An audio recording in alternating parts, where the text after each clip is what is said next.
from Columbia in high definition. This is WIS News 10 Awareness. Good morning and thank you for joining us for Awareness. I'm your host, Megan Norman. Just about 1 week left until the deadline to sign up for health insurance through the Affordable Care Act.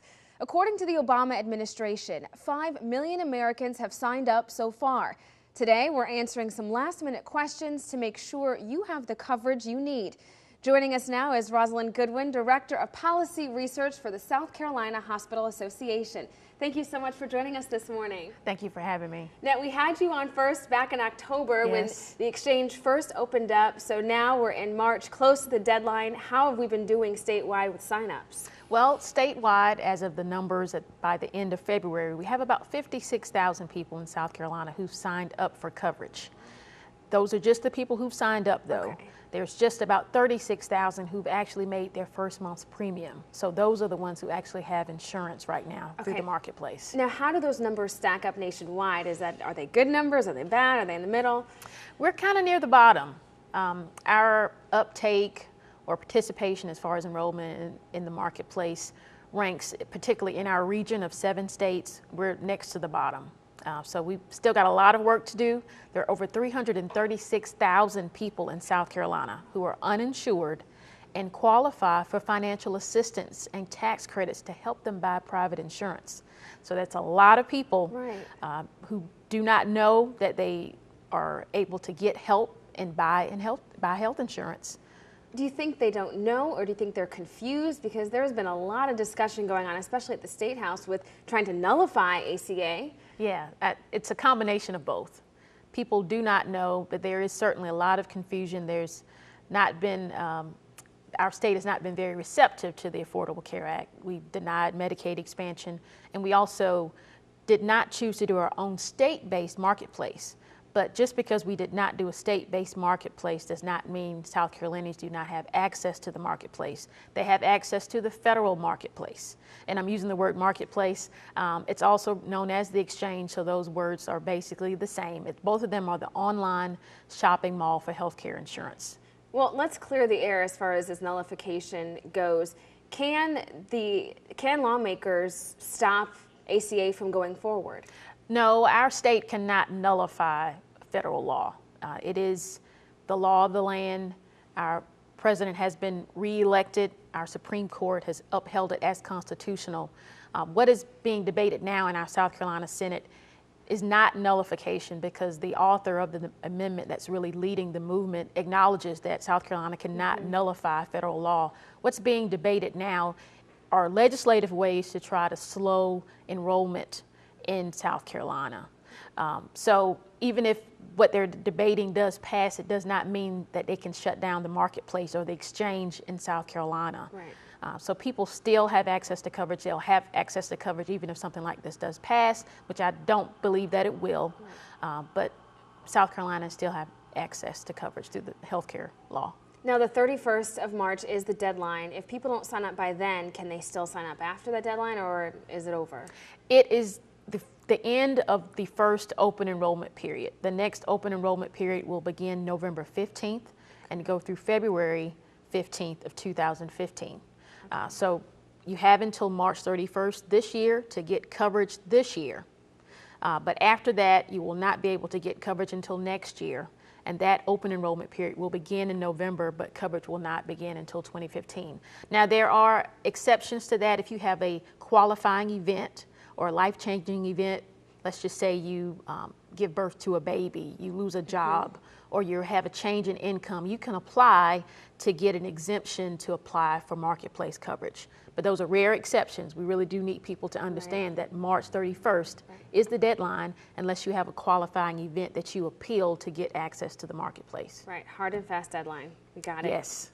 Now, people are going to be filing their taxes soon. April 15th is coming up. If you don't sign up for health care by the 31st, will you have to pay a penalty this year round? Not this year. The penalty kicks in when you file your taxes in 2015. Okay. So in 2015, around this time next year, as you are filing your taxes, they will ask you if you had health insurance in the year of 2014. And if you did not have health insurance for more than 3 months, the penalty will kick in, which is $95 or 1% of your income, whichever is greater. That's another misconception. A lot of people think that it's just $95, but very few Americans will pay $95 in that tax penalty. Okay. They will end up paying that 1% of income because for most cases, it'll be greater than $95. And also, to clarify for some viewers out there, the insurance companies now cannot deny coverage to anyone. They cannot. Pre-existing conditions, that condition or that situation that denied people access to insurance is no longer there because of the Affordable Care Act. And let's talk about young people and college students who may currently have health care through their university or their college, but when they graduate, what happens? Well, if they're under the age of 26 and they have parents who have insurance, they can of course be added to their parents' insurance. Young adults can stay on their parents' coverage until they're 26, even if they're married outside of their parents' home. That unfortunately is not always an option for young people. So there are a couple of other options for them if they cannot stay on their parents' policies. There's catastrophic coverage that's offered through the marketplace, and that is basic emergency primary care. It's less expensive because it doesn't have all the bells and whistles, but it is available to people who are under the age of 30. It is certainly a cheaper alternative for them. They can also apply for the marketplace. They'll have a change in life events or qualifying event once they graduate and they get income. That's a change in income. They can apply for the marketplace after March 31st. Now, when we last talked late last year, there were a lot of problems going on with signing up and the website. Have those problems, for the most part, been resolved? Yes, they have. After about the first month and a half, most users were able to go through healthcare.gov without any problems or glitches. We've not heard really anything about the website malfunctions in recent months. So people are able to go in, look at options for coverage and purchase insurance there. So people should not fear that, hey, it's going to take me forever, or the website's going to be malfunctioning, because as of late, everything has been operating smoothly. Everything's been operating smoothly, and after that first disaster of the first month, the Obama administration enlisted the help of many nationally recognized and world-renowned persons and companies, Google and others, to get it fixed. Yes. That was top priority to get that fixed. So all hands were on deck that first month and a half, and we've, of course, not heard anything about website glitches since then. Well, great. And finally, if people want to sign up or they want help, where can they go? Sure. Of course, you can go to healthcare.gov and get help there, but we have people across the state of South Carolina who are working very hard and very diligently to assist people in South Carolina with enrollment. There are enrollment events going on almost every day until March 31st. You can go to signupsc.org to find enrollment events and assistance around you and in your community. Again, that website is signupsc.org. Their websites, there are events going on at churches, community fairs, community health centers, hospitals. You can really find a lot of assistance. And you can also, of course, go to any insurance broker or agent and get assistance there as well. Okay. Well, Rosalind Goodwin, thank you so much for joining us. You're welcome. All right. Well, still to come on Awareness. But I don't know how I'm going to go on without you, and I don't know how I'm going to do it. I don't know how I'm going to do it. I don't want to let you go. I pray for the man. The parents of 6-year-old Emma Longstreet, at the forefront of the bill that bears her name, try to put an end to drunk driving.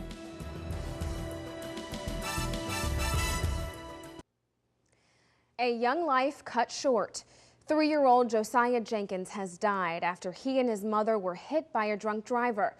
44-year-old Lonnie Gross Jr. has been charged with felony DUI resulting in death. He has a lengthy rap sheet, including 5 DUI charges with 4 convictions dating back to 1993. At the time of this crash, Gross was out on bond for a November 2013 DUI arrest. Josiah's uncle, Columbia Fire Chief Aubrey Jenkins, says Gross showed some remorse during his initial bond hearing, but says that does not excuse his repeated behavior, nor does it lessen the hurt. This can happen to anybody. Nobody is exempt from an accident happening. Nobody. I just want to encourage people, if you're going to drink, do not drive, because you don't know that next victim maybe somebody that you know, that you're close to, that you love. So do not drink and drive. It's just not worth it. Josiah was laid to rest last Sunday.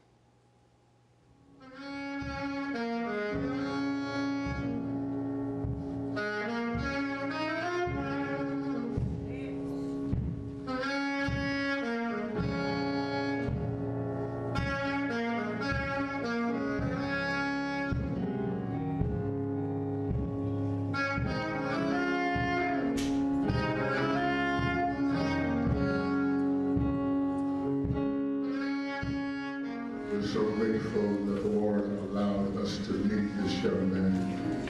If you have ever been in his presence, you know that he is a true character.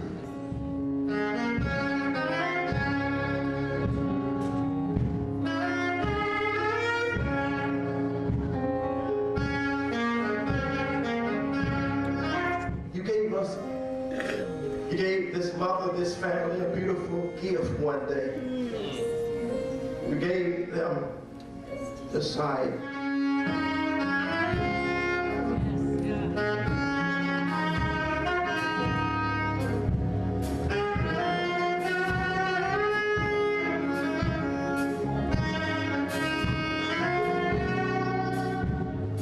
Yes, it's okay to pray. Just know I'm taking God's hand. He gave me my wings to fly.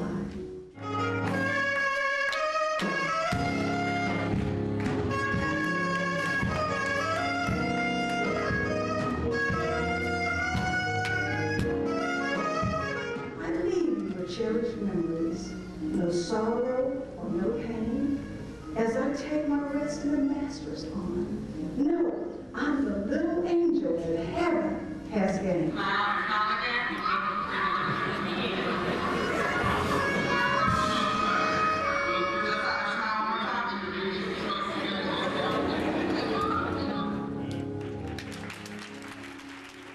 Statistics show there were 358 DUI-related crashes in the state last year. Richland County Coroner Gary Watts says about 70% of the deaths he sees involve people under the influence of drugs and alcohol. Right now, there is a bill before the state legislature to try to prevent these crashes. Emma's Law. Joining us now are Karen and David Longstreet, the parents of 6-year-old Emma, who was tragically killed on New Year's Day 2012 by a drunk driver. I had Karen join me today, so I was glad to have her. But first I'd like to say to the Jenkins family, to LaToya, and the chief and all the other extended family, our deepest sorrow goes out for them.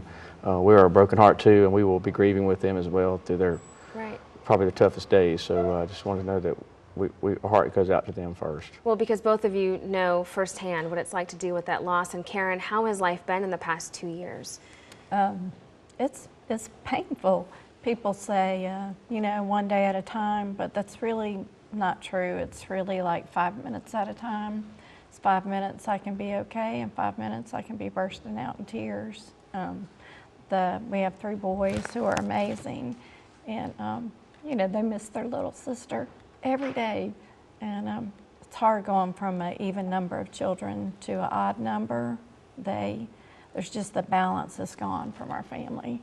There's much more fighting because they don't have that little sweet girl that's buffering them anymore. And they express their pain differently than we do. You know, they're sad and they're angry, just like we are. Right.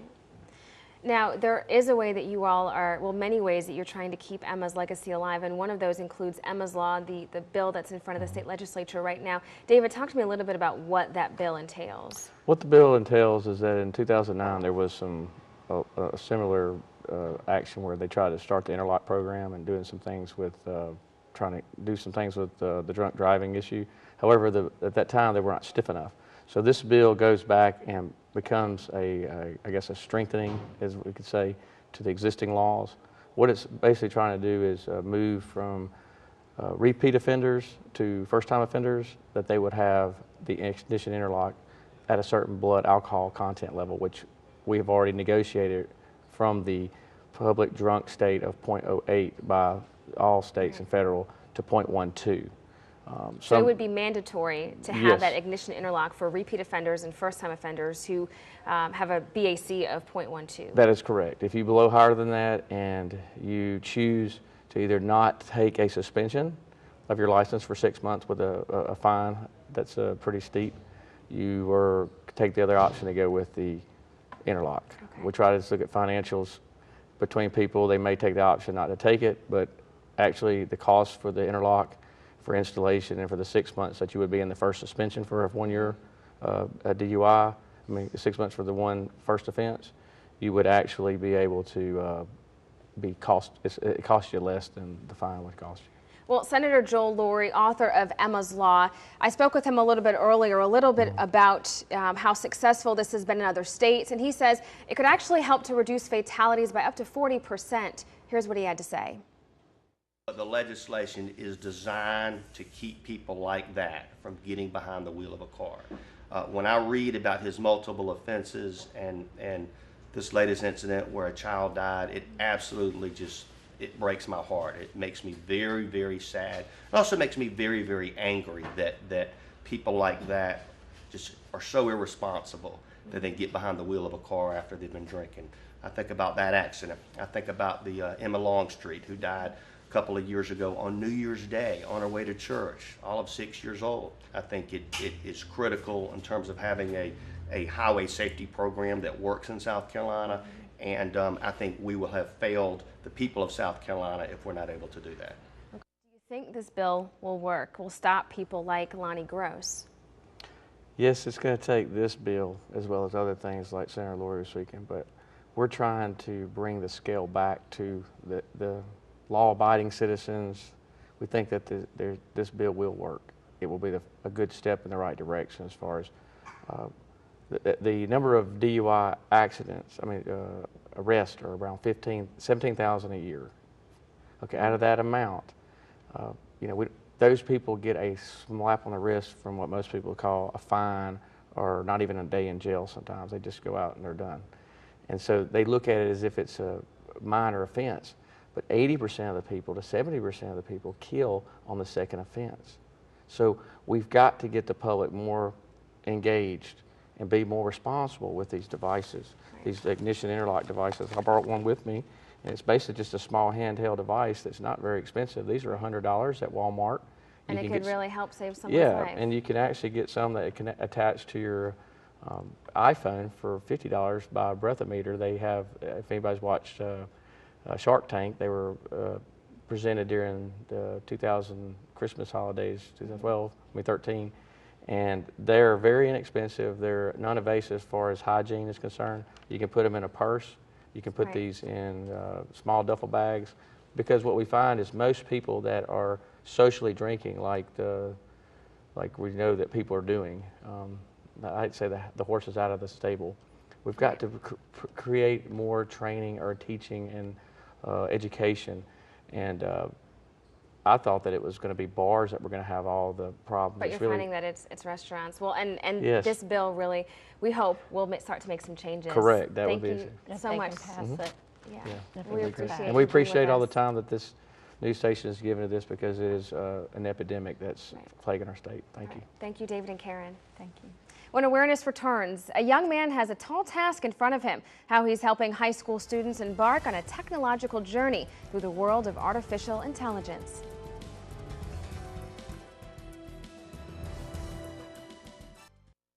Welcome back to Awareness. An extracurricular program in Orangeburg is helping expose women and youth to science, technology, math, and engineering. And it's all started by a sophomore at Claflin University.